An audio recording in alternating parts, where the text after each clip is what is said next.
Your friend in Central Illinois. WHOW. Top of the morning. Thanks for being with us. I'm your host today, Seth Lawrence. The WHOW Morning Show streams to Facebook and YouTube, brought to you by Peterson Insurance, your Pekin Insurance agent in Clinton. My guest on the Zoom call today, Tony Kirkman, Executive Director of the Piatt County Mental Health Center. Hi, Tony. How are you, my friend? Good morning, Seth. How are you? I am well. You are the first father I've had on my show since Sunday, so happy Father's Day belated to you. How was your Father's Day?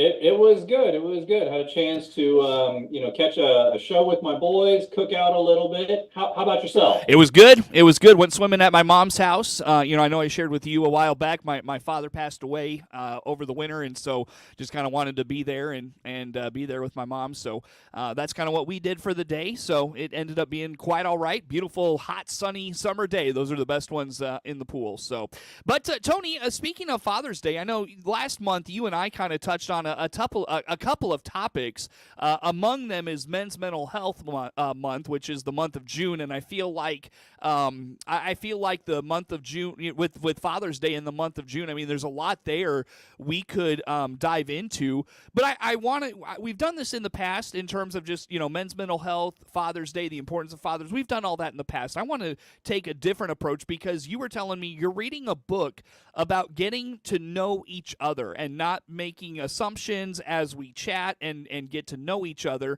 And I feel like that goes to something just very specific we talked about in our last conversation about just men forming relationships among one another and friendships and meaningful friendships at that. Let's kind of maybe bring those two topics into one today. What do you think about that? Yeah, no, I think it sounds great. And as you mentioned, I've been reading a book, and it's basically of how to be known and how to really know people. And I'm about a third of the way through it. And one of the things that is interesting is it talks to us about obviously having active listening, which means basically trying to fully understand what somebody is trying to communicate instead of waiting until they quit talking to get your point through. As well as they said that in relationships, when we meet somebody, we do what's called stacking, and it is we take a small bit of data and we draw assumptions about somebody. So, and again, I don't know if we can go this well, but I'll say it that way and apologize later, Seth. If I see somebody come into a room and they have a red "Make America Great Again" hat on, my mind starts running with potential stacking things of how they behave, what they value, what their family life looks like. And really all they did was wear a hat.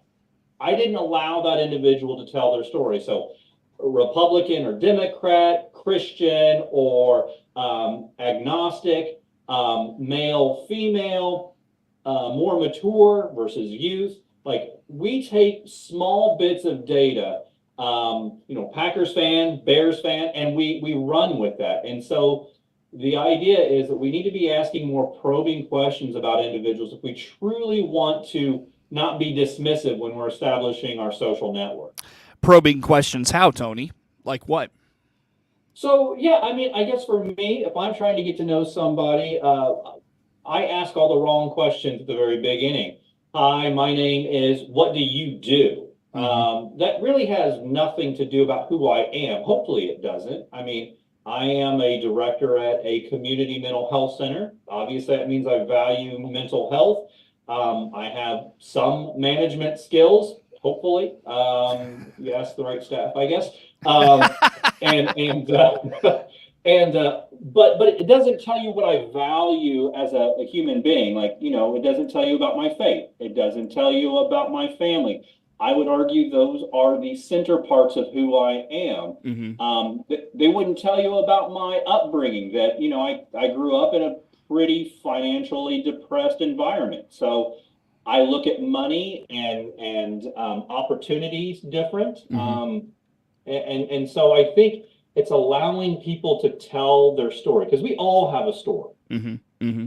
Yeah. And so it's kind of getting past it sounds like it's getting past the small stuff and the small talk, if you will, and getting into, the meaningful things and allowing those things to shape how we view people rather than, my Monticello shirt this morning, or, maybe the Mets hat I wear, or the, whatever my Oregon lanyard, or whatever it is, rather than allowing those little kind of signals that we send, getting to know a person at a deeper level. Is that a fair assessment of what you're talking about here, Tony?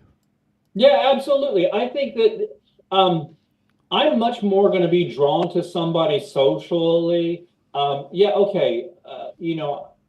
We're Bears fans, and we can share that commonality. But do you care about the same things I do? So would I rather want to be friends with a Bears fan that goes home and assaults and dishonors his wife, or a Packers fan who is invested in his family, leads his family through servanthood and strong leadership? Mm-hmm. Well, I'd much rather align with somebody that has the same values that I do, versus the same interests. Now, Tony, the question kind of becomes, and particularly for men, because a lot of our conversation can be very, I guess, superficial, for lack of a better word.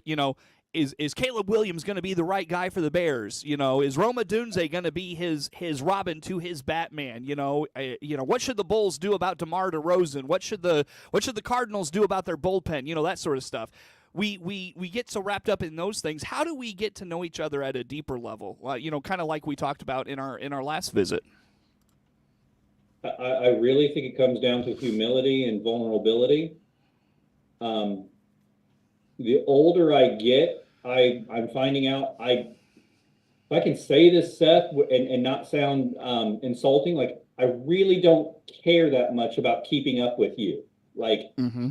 I want to lead my family in a way that brings them the best attributes that I possibly can. So, when I was younger, I was looking to the left and my right. Am I keeping pace with my peers? Do I have the same type of house, same kind of car? Why are they going on vacations better than me? Why does it look like they can provide more? I'm not going up the corporate ladder as fast as Tim or whoever. Mm-hmm. My priorities, in my opinion, as I gain age and less hair, is those things aren't important anymore. Mm-hmm. And as I get older, I want to be around authenticity. Mm-hmm. I want to be around a man that values me. And I will tell you, I got a group of 5 men that have, over the last 3 to 4 years, really been important to me. Some of them have went through life transitions, like retirement or a death of a parent. And I'm blessed to be able to pour into their lives, and I see the blessing of them being able to pour into mine. I'm okay with being imperfect. Yeah. Now, you talk about keeping up with the Joneses, if you will, that old adage. I feel like a lot of times some of that stuff, it comes with age, but there's a maturity to that age at the same time, if that makes sense. Yeah, I mean, really, it's okay.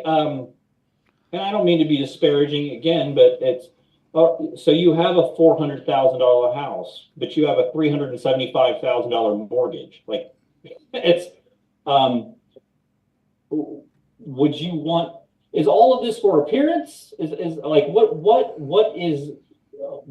part of your priorities or needs are you trying to fulfill through material gain? Mm-hmm.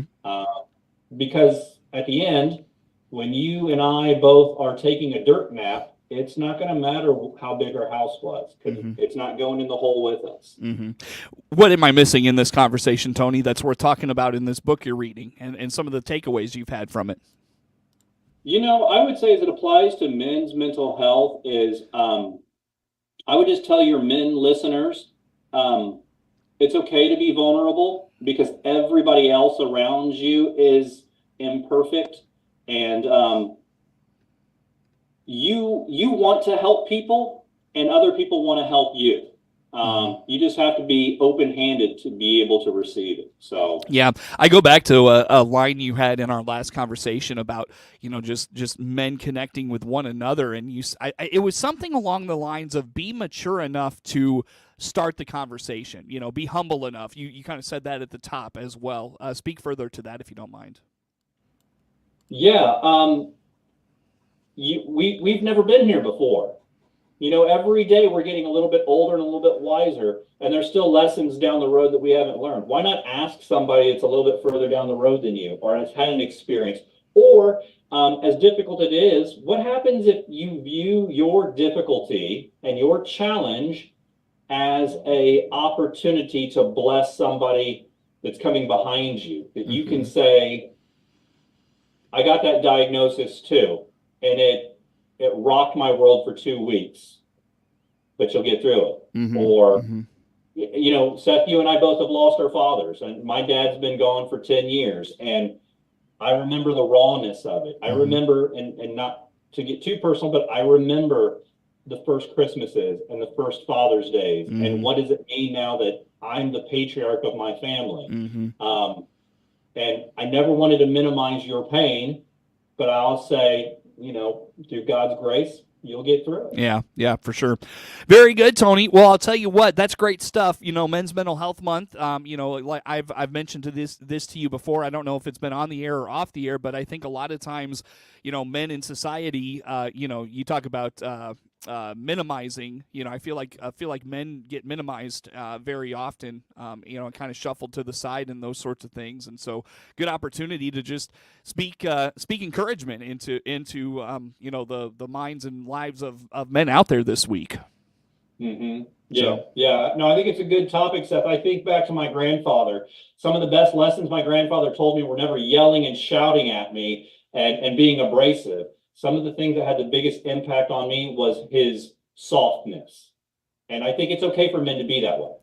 Tony, let's break here, my friend. Come back with some more. Tony Kirkman, Executive Director of the Piatt County Mental Health Center. My guest on the phone today. More to come with Tony on The Morning Show.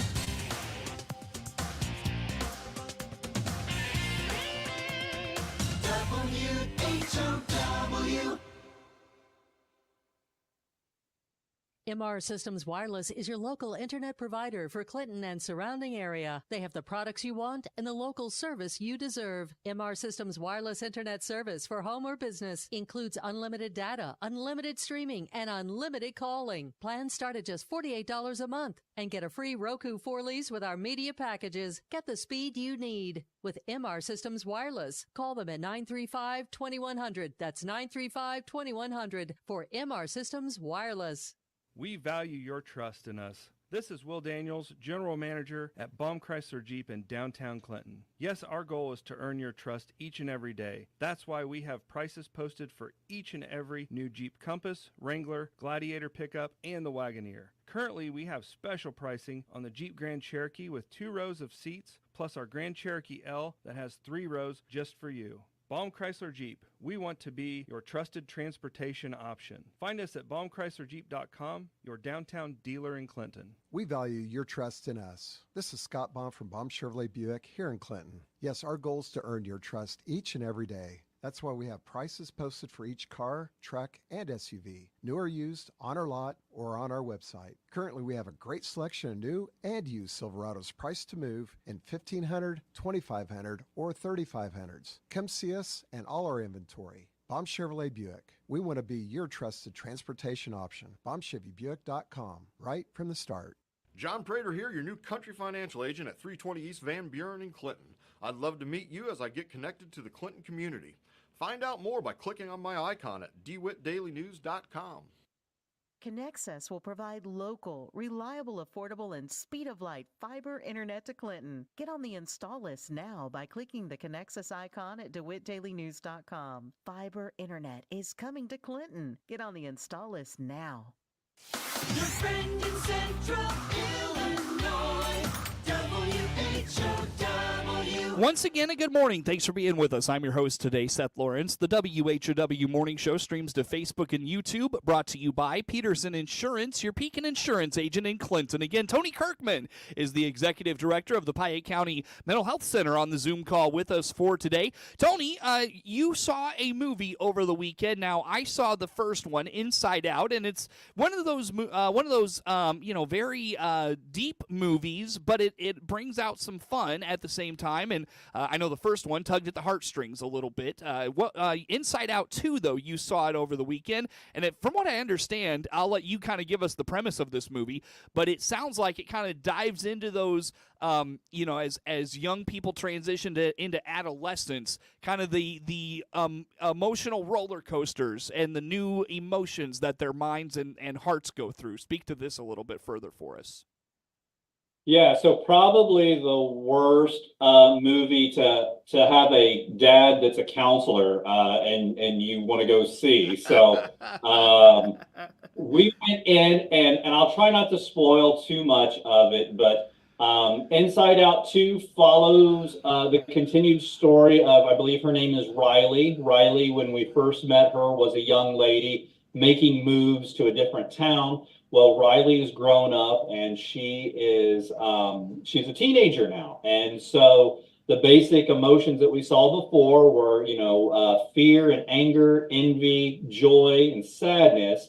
And now we're starting to see this influx of new complex emotions like anxiety and envy and embarrassment. Mm-hmm. They have one or two quick things of nostalgia, which is hysterical, but and then they have this emotion called ennui, which is a French word, and it basically just means boredom, or in a counseling term, we would call that anhedonia. It just means this feeling of blah, like things aren't exciting, I'm discontent. And what's interesting is that ennui constantly has their face in a mobile device. And I think that's Pixar's way of saying, look, those mobile devices are potentially dangerous and will lead you to this ennui, this boredom, this feeling of blah. As Riley is developing and having new experiences and new emotions, the part that was the beautiful part was she's struggling with what her identity is. And originally she thinks that her identity is all the highlights in her life, the good feelings, the positive feelings, the socially acceptable feelings. But at the end of the meeting or the movie, it is this realization that your self-identity really is composed of all the good parts about you and all of the difficult parts that have happened in your life. So both the positive and the negative emotions. And, it's a very positive movie and message. And, my kids were extremely thrilled whenever I sat back and said, isn't this a great message? It reminds me of what the Japanese do in their art called kintsugi. And, who doesn't want to hear about kintsugi on a Saturday afternoon? They were thrilled to listen to that. But basically, it's an art form where you take broken pottery and you form it back together using a gold fusion. And the Japanese say that there is beauty in the brokenness, and you should celebrate that. So again, what teenager doesn't want to hear that? Before we go to Teen Express. So, well, break this movie down for me from your counseling perspective. What did you think of its accuracy, its messaging? Break that down for me. Oh gosh, if you have a young person in your family, I tell them to go see it. It's interesting the pairings between the new feeling of embarrassment and anger, or embarrassment and sadness, or how fear and anxiety now are. The message is a lot about how anxiety can hijack your feelings, your thought motives.